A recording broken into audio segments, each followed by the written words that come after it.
बाबा के दिव्य कैलाश में नारद जी महाराज गए। सती अम्बा ने नारद जी का स्वागत किया। धन्य है भाग्य हमारे जो संत आंगन पधारे। नारद जी की खूब सेवा की। अब तो महाराज जाते जाते नारद जी ने कह दिया, मैया आपके और भोले बाबा के बीच में ठीक ठाक तो चल रहा है ना, खटपट तो नहीं कोई? बोले नारद जी आपकी कृपा है, बहुत ठीक चल रहा है सब। अब नारद, जिसकी बात कहने के बाद रद्द ना हो वही तो नारद है। अब महाराज नारद जी पहुंचे थे। नारद जी ने कहा सब ठीक तो चला? अरे बाबा आपकी बड़ी कृपा है, सब बिल्कुल ठीक चल रहा है। अच्छा बोले बाबा कोई बात छिपाते तो नहीं है आपसे? नहीं नारद जी आप बड़ी कृपा है भगवान की, बड़ा प्रेम चल रहा है हम सबका, सारी बात हमसे बताते हैं। सारी बात? हाँ हाँ सारी बात बताते हैं। अरे तब तो वो बात भी बता दी होगी। अब किसी के बीच में संबंध खराब करना तो केवल इतना बोल दो, वो बात बतानी थी। चलिए कोई बात नहीं, समय हो तब बताएंगे। इतना कह के आप फोन रख दीजिए, अगले आदमी को नींद नहीं आएगी कि बात कौन सी थी। बहुत लोगों का ऐसा स्वभाव होता है, सस्पेंस वाला। एक हमारा परिचित है, आज सवेरे फोन किया, वो जब फोन करेगा भैया बहुत जरूरी बात थी, तो हम कहते हैं यार कहीं आफत में न फंसा हो, बात कर लो इससे। अब फोन लगवाओ तो बिल्कुल सामान्य सामान्य सी बात है, लेकिन अपने को लगे कि जाने कितनी बड़ी बात हो गई होगी इसके साथ। अब नारद जी ने कह दिया कि मैया वो बात बता दी आपसे। सती जी ने कहा कौन सी बात? अच्छा कोई बात नहीं, चलते हैं मैया, काम बहुत है। अरे बाबा बताओ तो सही, इतना लड्डू पेड़ा खवाया हमने, बात तो बताते जाओ।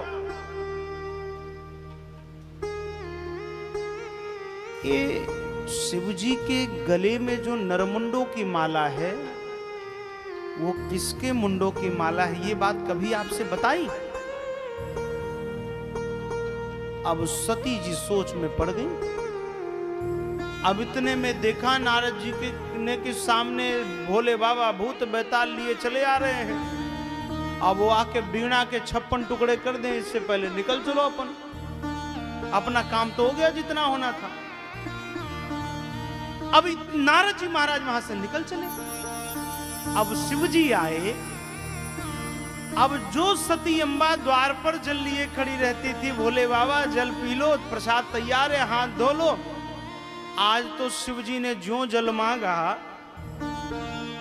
दिखाई नहीं पड़ता है। 3-3 नेत्र भगवान ने दिए, देख लो जल जहां है, ले लो जल वहां से। अब भोले बाबा विचार करे कि बात क्या हुई, तो देखा दूर नारद जी जा रहे थे तो समझ के कृपा कर गए ये तो।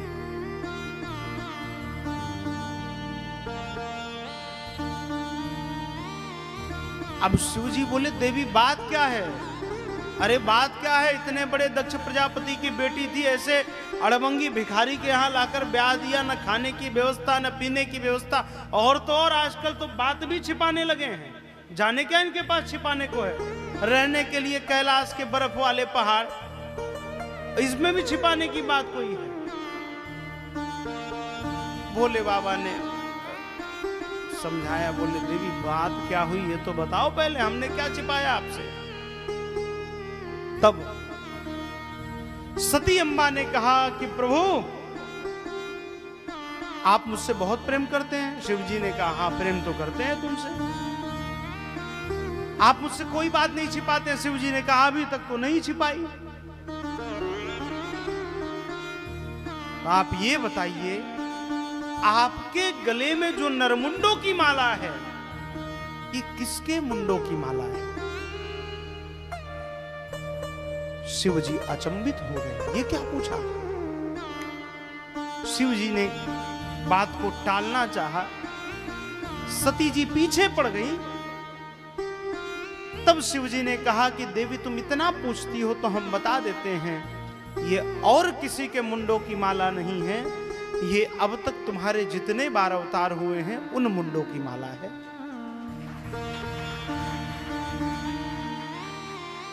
अब तो सती अम्बा और अधिक दुखी, बोले माने मैं इतनी बार मर चुकी हूं? बोले हाँ। तो बोले हम इतनी बार मर गए, आप कौन सा च्यवनप्राश खा के आए कि अभी तक आप जी रहे हैं? हाँ, ऐसा कौन सा च्यवनप्राश आपने खा लिया है? शिव जी ने कहा देवी मैंने भगवान की दिव्य अमर कथा का, श्रीमद् भागवत कथा का रसपान किया है, श्रवण किया है, और उसी का मैं चिंतन करता रहता हूं। इसीलिए मेरा शरीर कभी नष्ट नहीं होता।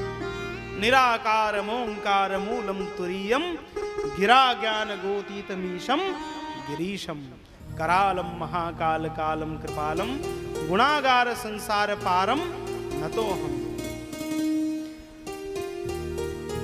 काल उसका क्या करे जो भक्त है महाकाल का। अब स्वयं मैं महाकाल हूं तो काल मेरा क्या करेगा? हमें भी सुननी है अमर कथा। तो देवी और कोई नहीं चलेगा, चलो अमरनाथ की गुफाओं में। और भोले बाबा सती अम्बा को लेकर अमरनाथ की दिव्य गुफाओं में गए। आज भी देखिए क्या संयोग है, प्रतिवर्ष भगवान आशुतोष बर्फ के आकार में वहां शिवलिंग अपने आप बन जाता है। ये चमत्कार नहीं तो क्या है बताओ। इस बार तो हमारे गुरुदेव भगवान दर्शन करने गए, हम भी साथ गए सेवा में। इस बार तो गौरी शिवजी और पार्वती दो शिवलिंग थे, दो इस बार दर्शन हुए हम सबको। ये अपने आप में चमत्कार है। अब महाराज शिवजी ने कथा आरंभ की। सती जी को कह दिया देखो कथा हम तभी तक सुनाएंगे जब तक तुम हुंकारी भरोगी। ऐसा नहीं कि बीच में तुम बोतल खोल के पानी पीने लगो। हाँ, ऐसा नहीं होना चाहिए। हुंकारी भरोगी तब तक हम कथा सुनाएंगे। हाँ, नहीं नहीं भैया, जिसको प्यास लगे उसको पिलाओ, नहीं तो पता चला आगे बद्रीनाथ चल रहा है तो आधे लोग कहें कि पानी नहीं पीने देते ब्यास जी। हाँ, वैसे बद्रीनाथ जी में तो पानी पीना छोड़ो, छुएंगे नहीं, इतनी ठंड होती है वहां। वहां तो पानी से बचेंगे। वो कौन देख रहा है? वो सवेरे जल छिड़क के पवित्र हो जाए, स्नान भी ना करे। हाँ, अपवित्र पवित्र हुआ सर्वावस्थान हो पीवा कर लेंगे।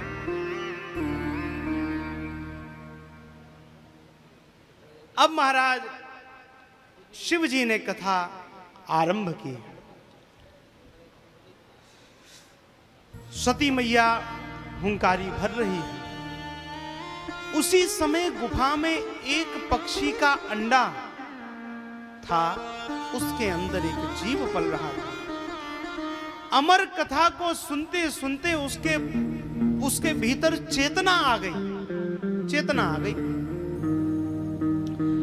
अब तो महाराज हुआ वही सती मैया तो सती मैया, जैसे अपन मैया वैसे सती मैया।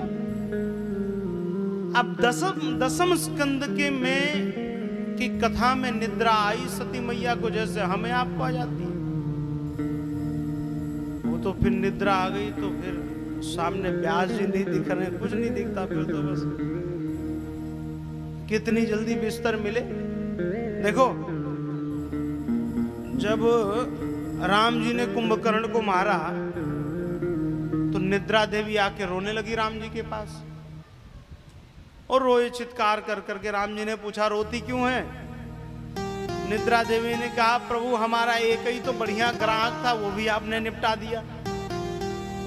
6 महीने उसके साथ रहती थी, अब क्या करें, कहां जाएं? राम जी ने कहा सुनो, जहां हमारी कथा चले वहां चली जाना, और जो थोड़ा सा आलस करे उसी के भीतर घुस जाना तुम। तो इसलिए कथा में बहुत जागते रहो। हा? जैसे देखो आप जमीन पर बैठे हैं, आप जमींदार हैं, हम चौकी पर बैठे, हम चौकीदार हैं। और चौकीदार का काम क्या होता है? रात में पूरा मोहल्ला जब सोता है तो चौकीदार पूरी रात घूमता है, भाई जागते रहो, सीटी बजाता है। हाँ देखो ये बजा दिए सीटी। तो अच्छा, अमरावती वालों से हमारा इतना प्रेम है कि हम एकदम मस्ती में फिर कथा सुनाते, फिर तो कुछ है। अब राम जी ने कह दिया जाओ कथा में, जिसको थोड़ी सी आलस आए तो महाराज तुम तो घुस जाना, कोई चिंता नहीं है। इसीलिए कथा में बिल्कुल जागते रहो। चौकीदार का काम क्या होता है? सबको जगाते रहना। तो हम इसीलिए बीच बीच में आपसे कहते हैं भैया बजा लो ताली, बोल लो जयकारा। हाँ? भागवतकार ने कहा है जय शब्द नमः शब्द शंख शब्दम चकारये। कथा के बीच बीच में जयकारा बोलते रहो, भगवान की नमस्कार करते रहो, कीर्तन गाते रहो, शंख बजाते रहो। क्यों? क्योंकि इससे निद्रा देवी पंडाल में नहीं घुसेंगी, बाहर रहेंगे।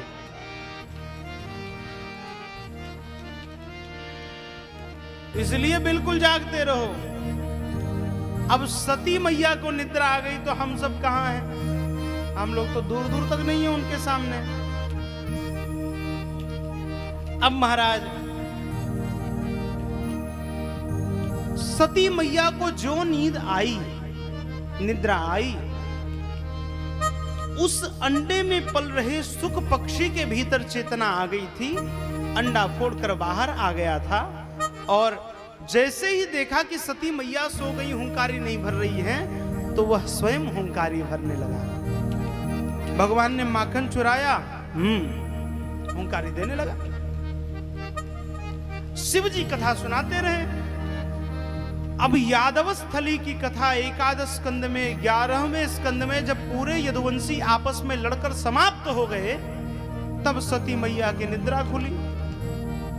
हाँ प्रभु, तो आप कह रहे थे कि भगवान का जन्म हुआ, भगवान बाल लीलाएं कर रहे हैं, आगे क्या हुआ? अरे बोले आगे भगवान गोलोक चले गए। बोले बस इतनी लीला?